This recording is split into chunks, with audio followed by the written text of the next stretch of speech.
balik lagi sama Fai. Langkah pertama yang harus dilakukan ketika mau belajar sesuatu adalah belajar teorinya dulu nih.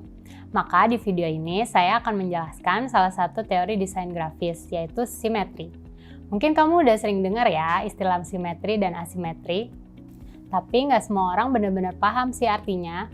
Jadi apa sih simetri itu? Bayangin ya, kalau ada sumbu vertikal dan horizontal yang membagi suatu bidang. Simetri terjadi ketika beberapa elemen diatur secara sama atau rata di kedua sisi sumbu. Simetri menciptakan keseimbangan, dan keseimbangan menciptakan harmoni, keteraturan, dan tampilan yang indah. Mungkin indah itu subjektif ya. Apa yang menurut kamu indah, belum tentu indah juga di mata orang lain. Tapi menurut teori Gestalt, manusia punya kecenderungan untuk menganggap sesuatu yang simetris sebagai sesuatu yang indah. Karena otak kita secara alami akan melihat hal-hal yang simetris sebagai suatu kesatuan yang utuh. Jadi, desain menggunakan prinsip simetri akan terlihat komplit dan masuk akal di mata audiens.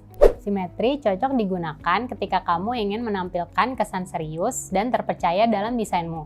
Misalnya, ketika kamu mendesain logo untuk perusahaan yang bekerja di bidang teknologi atau finansial. Kedua, ketika kamu ingin desainmu lebih mudah diingat dan juga dikenali. Karena otak manusia lebih mudah mengingat sesuatu yang simetris, biasanya berguna banget nih buat desain logo. Contohnya, logo McDonald. Selain karena warnanya yang catchy, simetri yang digunakan pada desain logonya membuat logo M tersebut sangat mudah diingat. Lalu bisa juga ketika kamu ingin meningkatkan struktur dan keteraturan dalam desain kamu. Misalnya saat kamu mendesain sesuatu yang poin informasinya banyak dan perlu disederhanakan, seperti desain homepage website berikut ini. Kekurangan dari desain yang simetris adalah rawan untuk terlihat membosankan dan kaku. Makanya sebenarnya desain tidak harus 100% identikal kok untuk disebut simetris, asal ketika dilihat secara keseluruhan desainnya terlihat seimbang. Hal ini disebut juga sebagai symmetrical balance. Contohnya adalah layout yang digunakan pada desain website ini.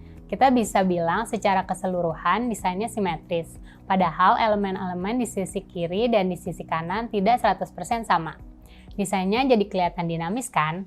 Selain itu, kamu juga bisa memberi aksen pemecah keteraturan, sehingga desainnya menjadi eye-catching. Ada beberapa macam jenis simetri.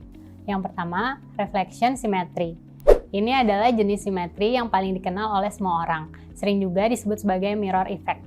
Reflectional simetri tercipta ketika elemen desain di satu sisi direfleksikan ke sisi lain melalui sebuah sumbu. Sumbunya bisa berorientasi horizontal, vertikal, ataupun diagonal. Contohnya pada logo-logo ini. Yang kedua yaitu rotational symmetry atau radial symmetry. Rotational symmetry tercipta jika semua elemen berotasi pada satu sumbu utama.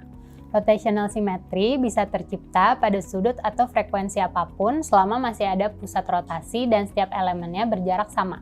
Contoh rotational symmetry bisa kita temukan pada bentuk-bentuk yang berbentuk bulat. Lalu selanjutnya adalah translational symmetry. Translational symmetry terjadi ketika sebuah elemen diulang terus-menerus di lokasi berbeda dengan sebuah arah yang sama. Contohnya ada pada pattern honeycomb ini. Bisa kamu lihat bahwa pengulangan yang terjadi adalah translational symmetry. Suatu desain disebut asimetris jika elemen-elemen di kedua sumbu disusun secara berbeda. Ketika menciptakan sesuatu yang asimetris, kamu bebas untuk memposisikan elemen-elemen itu di mana saja. Jadi, desain asimetris itu lebih intuitif. Untuk desainer baru mungkin butuh waktu lama untuk mengotak-atik desain kamu sampai menemukan desain yang seimbang meskipun asimetris. Asimetri cocok digunakan ketika kamu ingin mendesain sesuatu yang terkesan dinamis. Misalnya logo brand olahraga seperti Nike dan Gatorade. Tapi desain yang asimetris pun tetap bisa kelihatan seimbang.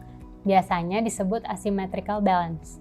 Makanya penting bagi desainer untuk mempertimbangkan visual weight dari tiap elemen desain.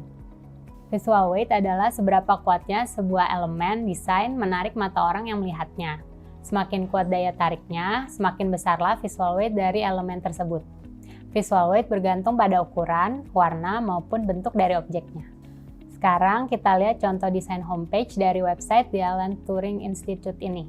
Meskipun konten di sebelah kiri lebih besar ukurannya, desain akan terlihat balance karena ada elemen yang kontras di sisi kanan.